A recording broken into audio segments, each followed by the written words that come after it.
Selamat datang. Hari ini kita akan sama-sama menyelami dan cuba memahami dengan lebih mendalam tentang muzik budaya yang sangat unik yang membentuk negara kita, Malaysia.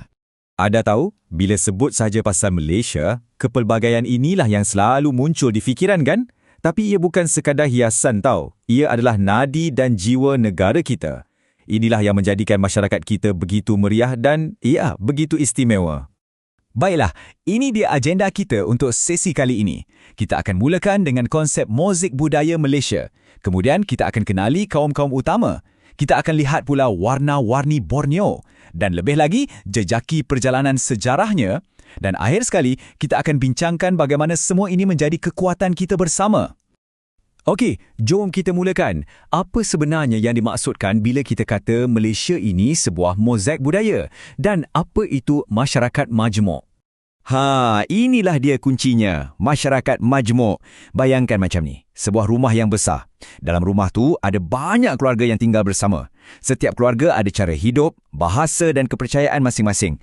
Mereka hidup sebelah menyebelah dalam satu negara tapi identiti unik mereka itu tetap dijaga dan dihormati. Itulah masyarakat majmuk. Baiklah, sekarang mari kita kenal dengan lebih dekat 3 kumpulan etnik terbesar yang menjadi tulang belakang masyarakat, terutamanya di semenanjung Malaysia. Okey, kita tengok jadual ini. 3 kaum utama inilah yang paling kita kenali. Pertama, kaum Melayu. Majoritinya beragama Islam dan berbahasa Melayu. Kemudian, kaum Cina dengan pelbagai anutan dan dialek. Dan sudah tentu, kaum India yang kebanyakannya beragama Hindu. Dan yang paling hebat kan, perayaan utama mereka, Hari Raya, Tahun Baru Cina, Deepawali, semua ini bukan lagi perayaan kaum tertentu saja, tapi dah jadi perayaan kita semua, perayaan kebangsaan. Tapi cerita tak berhenti di situ sahaja. Jom kita terbang sekejap ke Sabah dan Sarawak. Kita akan lihat juga komuniti-komuniti unik lain yang wujud hasil daripada percampuran budaya sejak zaman berzaman. Di sinilah kepelbagaian kita jadi lebih menakjubkan. Di Sarawak, kita ada kaum Iban, kaum terbesar di sana, terkenal dengan perayaan Gawai. Di Sabah pula, ada kaum Kadazan Dusun yang menyambut pesta keamatan. Kalau kita kembali ke Semenanjung, terutamanya di Melaka, kita ada komuniti peranakan yang sangat unik seperti Baba dan Nyonya serta Ceti. Dan jangan kita lupa orang asli, penduduk asal Semenanjung Malaysia. Wah, kaya sungguh budaya kita kan? Mesti anda tertanya-tanya, macam mana semua kaum yang berbeza ni boleh ada di Malaysia? Macam mana kita boleh jadi seramai dan sebegini pelbagai?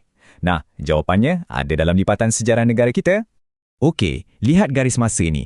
Sejak zaman dahulu lagi, rantau kita ni memang dah jadi pusat perdagangan. Tapi, titik perubahan besar berlaku pada abad ke-19 di bawah pemerintahan British. Mereka bawa masuk buruh dari China dan India secara besar-besaran untuk bekerja di lombong biji timah dan ladang getah. Dasar British masa tu, yang dikenali sebagai pecah dan perintah, juga mengasingkan kaum mengikut peranan ekonomi. Selepas merdeka, barulah ada usaha-usaha untuk menyatukan semua kaum bagi membina sebuah negara bangsa. Dan perbezaannya sangat ketara. Cuba kita bandingkan. Dulu, kaum diasingkan mengikut kerja dan tempat tinggal. Tapi sekarang, tengoklah di sekeliling kita. Semua kaum bekerja dalam semua sektor, dari pertanian sampailah ke teknologi. Dulu, mereka tinggal di kawasan berasingan. Sekarang, kita semua berjiran tetangga. Interaksi harian tu dah jadi perkara biasa. Walaupun asal-usul kita berbeza, lama-kelamaan kita mula berkongsi banyak perkara kan? Inilah yang kita panggil warisan sepunya, iaitu perkara-perkara yang sebenarnya menyatukan kita. Macam mana warisan sepunya ni terbentuk? Macam ni, bila dah hidup bersama, budaya kita mula bercampur.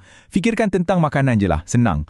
Nasi lemak, char kway teow, roti canai. Siapa je yang tak makan semua ni sekarang? Betul tak? Bahasa kita pun sama. Kita pinjam-meminjam perkataan, jadilah bahasa rojak yang kita je faham. Inilah proses perkongsian budaya yang berlaku secara semula jadi. Contoh paling mudah, kompang. Bunyi kompang ni asalnya memang sinonim dengan majlis orang Melayu. Tapi sekarang, mana-mana majlis rasmi negara pun kita boleh dengar paluan kompang. Tak kira siapa yang hadir. Sama juga macam paipa. Alat muzik tradisional Cina ni dengan bunyinya yang unik bukan lagi hanya untuk persembahan kaum Cina. Ia dah jadi sebahagian dari muzik Malaysia. Kadang-kadang kita dengar ia digabungkan dalam lagu-lagu moden. Bukan setakat muzik dan makanan, permainan tradisional pun sama. Dulu mungkin congkak atau sepak raga ni popular di kalangan komuniti tertentu je. Tapi sekarang, permainan-permainan ni dah jadi warisan kita bersama, makin ramai yang kenal dan main. Baiklah, kita dah sampai ke bahagian akhir. Jadi, apa kesimpulan daripada semua ini? Kenapa kepelbagaian ini penting? Jom kita lihat kenapa ia sebenarnya adalah kekuatan terbesar kita. Kata-kata ini memang tepat sekali. Ia merumuskan segalanya. Kepelbagaian kaum di Malaysia ni bukanlah satu masalah atau kelebihan. Sebaliknya, ia adalah satu kekuatan yang sangat-sangat perlu kita hargai. Sebab apa ia kekuatan? Sebab bila kita hidup dalam masyarakat yang pelbagai, kita belajar untuk bertolak ansur. Budaya kita jadi lebih kaya, lebih berwarna-warni. Dan akhirnya, ia membina sebuah masyarakat yang lebih dinamik dan berdaya tahan. Inilah yang menjadikan Malaysia begitu unik di mata dunia. Jadi sebagai penutup, saya nak tinggalkan anda semua dengan satu soalan untuk difikirkan. Warisan yang begitu unik ni dah kita miliki. Persoalannya, bagaimana kita sebagai rakyat Malaysia boleh terus meraihkan dan menjaganya? Kerana pada akhirnya, ia adalah tanggungjawab kita bersama untuk pastikan ia terus mekar untuk generasi akan datang.